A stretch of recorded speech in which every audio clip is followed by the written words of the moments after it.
आस करने वाले काम करेंगे, वो नाजायज़ काम करेंगे, उनकी तन्हाई गुनाहों से भरी हुई होगी, वो तन्हाई में गलत काम करेंगे, गुनाह के काम करेंगे।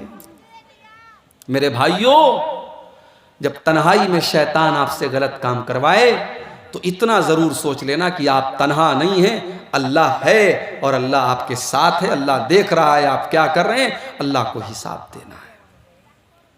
आज मेरे भाइयों, हमें और आपको अपने बच्चों को इससे बचाना है। ज़िनाकारी को अगर हमें रोकना है, हमें अपने बच्चों के मोबाइल के इस्तेमाल पर भी हमें कंट्रोल करना पड़ेगा। 3-3 साल के बच्चे आज मोबाइल चला रहे हैं, 8-8 साल के 10-10 साल के लड़के और लड़कियां जो अभी कायदे से जवान भी नहीं हुए हैं, वो अपनी उम्र के आगे की चीजें देख रहे हैं और कर रहे हैं और सोच रहे हैं। हमें इस मोबाइल के ऊपर भी कंट्रोल करना पड़ेगा। हमें फिर उसी आयत को याद करना है, ऐ ईमान वालों, अपने आप को और अपने घर वालों को जहन्नम की आग से बचाओ।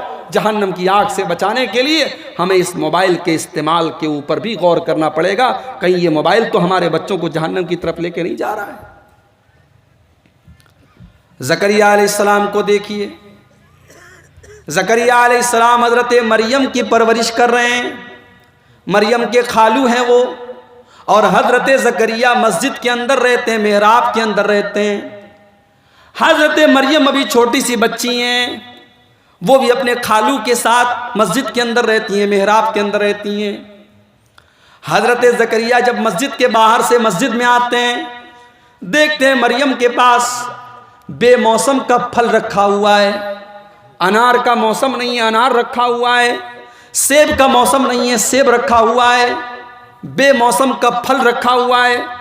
हज़रत ज़करिया हज़रत मरियम से सवाल करते हैं, या मरियम अन्ना लकी हाज़ा, ऐ मरियम ये फल तुम्हारे पास कहाँ से आया?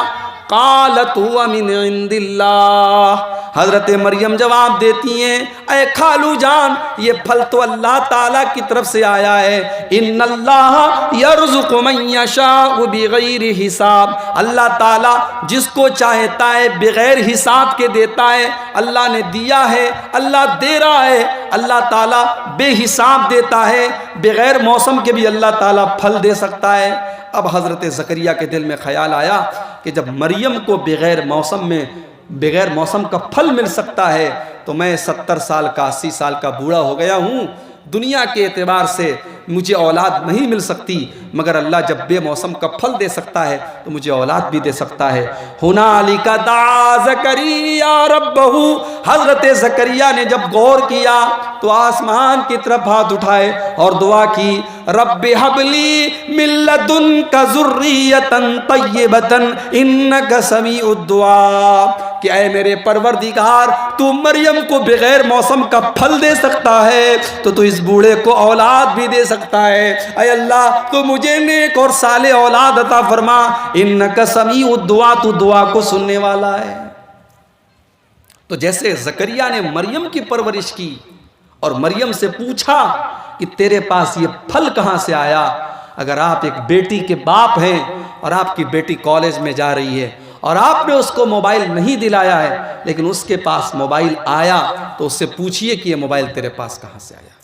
आपने उसको ईयर रिंग नहीं दिलाई है, आपने उसको कीमती 1000 रुपये वाली घड़ी नहीं दिलाई है, उसकी कलाई पे घड़ी आई है, उसके कानों में ईयर रिंग लटक रही है, तो आप सवाल कीजिए, अन्ना लके हाजा, ये ईयर रिंग तेरे पास कहाँ से आई, ये मोबाइल तेरे पास कहाँ से आया। ये सवाल करने का आपको हक है, क्योंकि आप गार्जियन हैं, आप उसके माँ बाप हैं और आपकी जिम्मेदारी है कि आपकी बच्ची कहाँ जा रही है, क्या कर रही है, आप सवाल करें मेरे प्यारे भाई।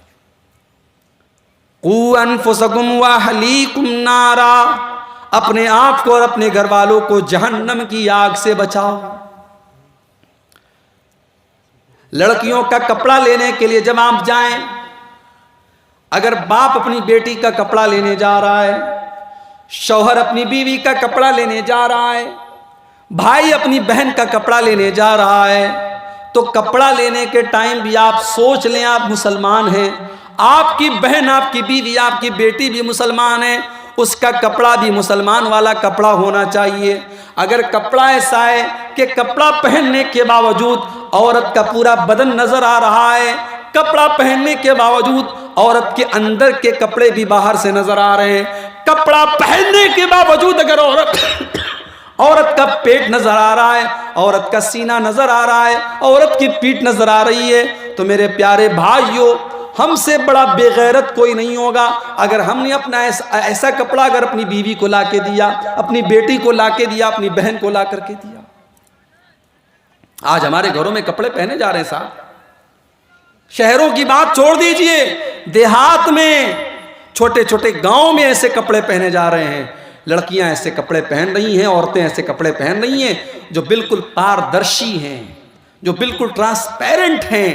कपड़ा ऐसा है कि अंदर की पूरी चीजें नजर आ रही हैं। और कपड़ा पहनने वाली मुसलमान औरत है, कपड़ा पहनने वाली लड़की मुसलमान है। मेरी प्यारी माँ बहनों, ऐसा कपड़ा अपने बदन पर पहनने के पहले जरा ये हदीस आप जरूर सुन लीजिए। अल्लाह के प्यारे नबी फरमाते हैं, मेरी उम्मत के अंदर कुछ ऐसी औरतें भी होंगी जो जहन्नम में जाएंगी। वो कौन और औरतें होंगी? फरमाया वनिसाउन कासियातुन आरियातुन मुमीलातुन माइलातुन। ऐसी औरतें होंगी जो कपड़ा पहनने के बावजूद नंगी होंगी। वो दूसरे मर्दों को अपनी तरफ आकर्षित करेंगी और खुद भी उनकी तरफ आकर्षित होंगी। रुऊसुहुन्ना कास्निमतिल बुख्तिल माइला। उनके सर के ऊपर जो हेयर स्टाइल होगा, जो बालों का जूड़ा होगा, वो ऊंट के कोहान की तरह होगा। अल्लाह के नबी फरमाते हैं, ला यदखुलनल जन्ना। ऐसी औरतें जन्नत में नहीं जाएंगी। वला यजिदन रिहा। और जन्नत में जाना तो बहुत दूर की बात है, जन्नत की खुशबू भी नहीं पाएंगी। अरे औरत का कपड़ा, औरत तो वो चीज है कि इस्लाम तो यहां तक कहता है कि अगर औरत अपने घर में चल रही है तो औरत के पायल की झनकार भी गैर मर्दों तक नहीं जानी चाहिए। अल्लाह ने कुरान में फरमाया, वला यज़रिबना बिअरजुलिहिन्ना लियुअलम मा युख्फीना मिन ज़ीनतिहिन्ना।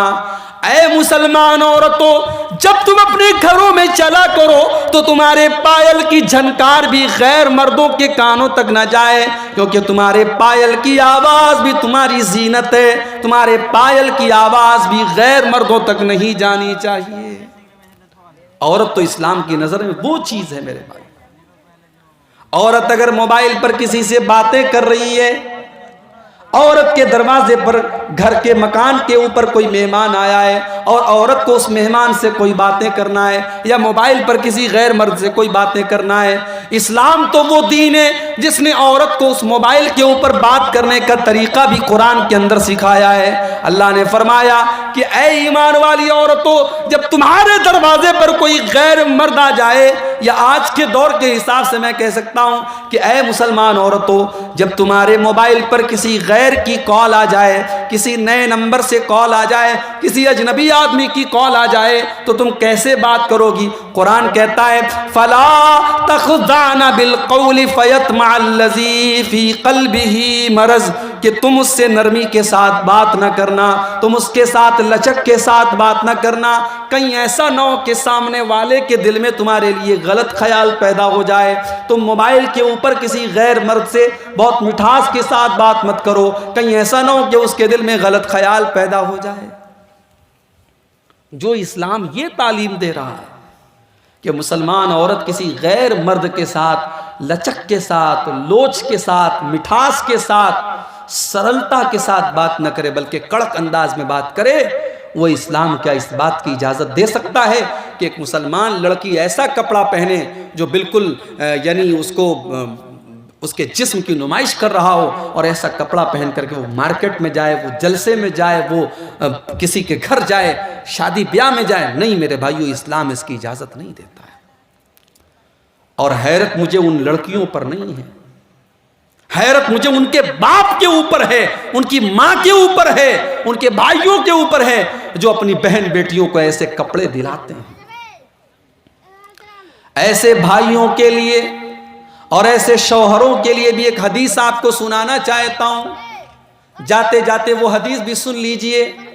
अगर आप अपने घर की बहू बेटी को ऐसा कपड़ा ला करके दे रहे हैं, अगर आप ऐसा कपड़ा अपनी बहू बेटी को ला करके दे रहे हैं कि कपड़ा पहन करके उसका बदन नजर आ रहा है, वो ट्रेन में जा रही है, लोग उसको घूर घूर के देख रहे हैं, वो रास्ते में चल रही है, लोग उसको तमाशा बना रहे हैं, अगर ऐसा कपड़ा आपने अपनी बहू बेटी को ला के दिया है तो जरा ये हदीस भी आप सुन लीजिए।